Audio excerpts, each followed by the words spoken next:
Freemasonry. Its name is legendary. Its origins are steeped in myth.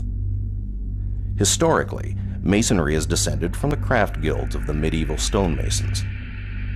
Mythologically, the origins of its rituals are found in the monumental building projects described in the Old Testament of the Bible, the Tower of Babel, and the Temple of Solomon. When a man joins a Masonic lodge, like the ancient craft guilds of old, he first becomes an entered apprentice, then a fellow craft, and finally a master mason.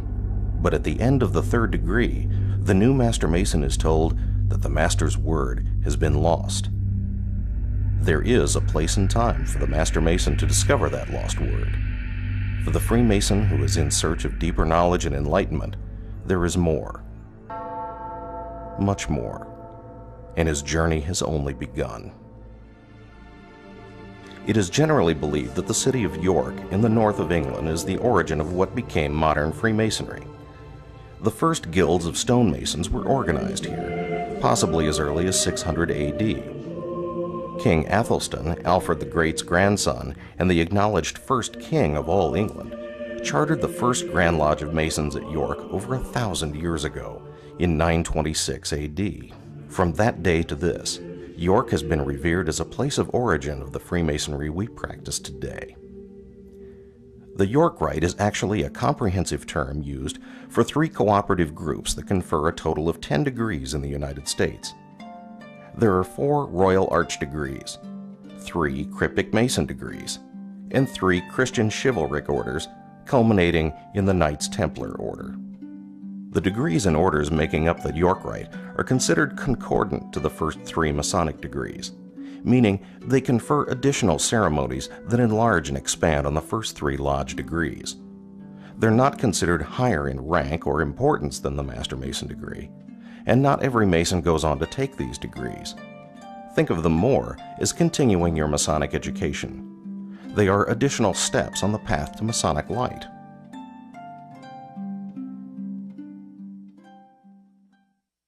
The 4 degrees of the Royal Arch are the first steps within the York Rite.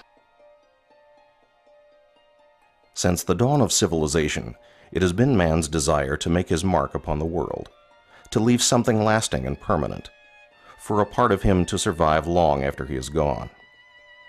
As societies began to construct grander and more elaborate buildings, workmen who labored long and anonymously on these structures left behind their own small signature, the tiniest record of their own individual role in raising monuments that have stood for centuries.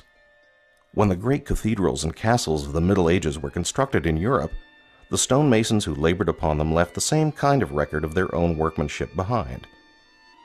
These tiny symbols are known as Mason's marks. This is a part of the first York Rite degree, the Mark Master, and it concerns the workmen building King Solomon's temple. The degree of Mark Master teaches the candidate the value of workmanship, honesty, and charity. Like the old stonemasons, every modern Mark Master devises his own individual Mason's mark that each chapter keeps on file in a book of marks. The Mark Master degree is followed by the Past Master and Most Excellent Master degrees. The culmination of Royal Arch Masonry is the Royal Arch degree. Not long after the building of King Solomon's temple, Jerusalem fell into chaos. The people turned away from their ancient faith, and pagans and invaders destroyed the magnificent temple. The people of Jerusalem were taken out of Israel to Babylon, where they suffered years of captivity. When they at last returned to their city, the rubble of the old temple was cleared away, and a new one was erected on the same site. The story of the Royal Arch degree occurs after the destruction of Solomon's temple, beginning with the discovery of a hidden crypt under the ruins, and the search for secrets that had been lost to mankind. The Royal Arch Mason at last discovers the Master Mason's word, and where it was placed after the death of our Grand Master Hiram Abiff. The principal symbol of the Royal Arch is the keystone, the stone that is placed in the middle of an arch for strength and stability. In England, where this degree originated, it is considered to be the conclusion of the Master Mason degree, and many lodges around the world do not consider a man's entrance into Freemasonry complete until he has received the Royal Arch degree. The next step in the York Rite journey is Cryptic Masonry. The Council of Royal and Select Masters, or Cryptic Council, confers 3 degrees. The Royal Master and Select Master degrees in particular are based upon the legend of Enoch the Patriarch, the great-grandfather of Noah. Enoch excavated 9 underground vaults, or crypts, one below the other, beneath Mount Moriah in Jerusalem, where Solomon's temple was eventually constructed. Each vault contained secrets, and at the bottom of the 9th vault was the greatest secret of all, the sacred, ineffable, unspeakable name of God. The Cryptic Rite presents 3 degrees. The Royal Master degree returns to the days before Solomon's temple was completed. Here the candidate will walk with Hiram Abith, Grand Architect of the temple, and his successor, Adoniram, and learn a lesson of mortality. The Select Master degree partially concerns the deposit of the secrets of the temple into their hidden location in the crypt.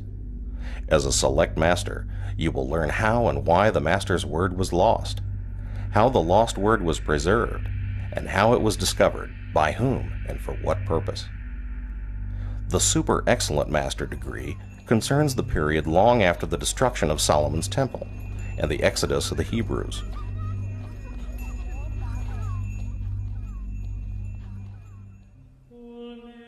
In 1118, the King of Jerusalem, Baldwin II, organized the Poor Fellow Soldiers of Christ and the Temple of Solomon to protect the Christian pilgrims throughout the Holy Land.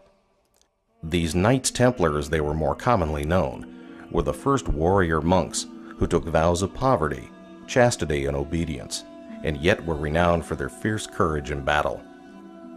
Their formation, their deeds, their sudden destruction, and the mysteries surrounding them have created a legend that has fascinated the world for 9 centuries.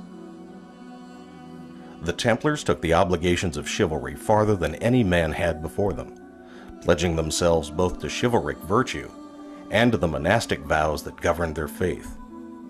These fierce knights were bound by words that sometimes seem to have been lost to our modern society: duty, honor, fealty, courage. These are words that still ring with eternal truth in the rituals and traditions among today's Knight Templar. The modern Knights Templar is a Christian chivalric order, and it is unlike any other order of Freemasonry. It stands for the noblest principles in individual life and the highest standards of good government. Because of their 900-year tradition and heritage, the modern Knights Templar remain defenders of the faith, just as knights of old. And it is the only branch of Freemasonry that requires a Mason to be a Christian, or to agree to defend the Christian faith. In keeping with the methods of chivalry, the Knights Templar do not confer degrees. Rather, the steps in the Templar commandery are called orders. The modern candidate is first made a Knight of the Red Cross, then a Knight of Malta, and finally dubbed a Knight Templar. Most Masons who have experienced them regard the Knight Templar order as the most personally affecting of all the rituals in Freemasonry, and it draws on centuries of ceremony and mysterious symbolism. Today, the Knights Templar of the York Rite display their courage and goodwill by organizing fundraising activities. They support Masonic youth groups, and they raise millions of dollars for medical research and educational assistance. And their world-renowned drill teams are often the public face of Freemasonry in parades and other celebrations. The Royal Arch Chapter, the Cryptic Council, the Knights Templar Commandery, all part of the York Rite of Freemasonry. The York Rite is a fun, diverse, and fascinating path on a Mason's search for knowledge and personal growth. It is rich in symbolism and history, and it links the modern Freemason with hundreds of years of history and thousands of years of legend. The York Rite Mason has a whole new world of ritual, tradition, and knowledge ahead of him. The journey that begins at the altar of his Masonic lodge is a journey that truly never ends. But the next step for a Freemason in search of Masonic light should be into the world of the York Rite.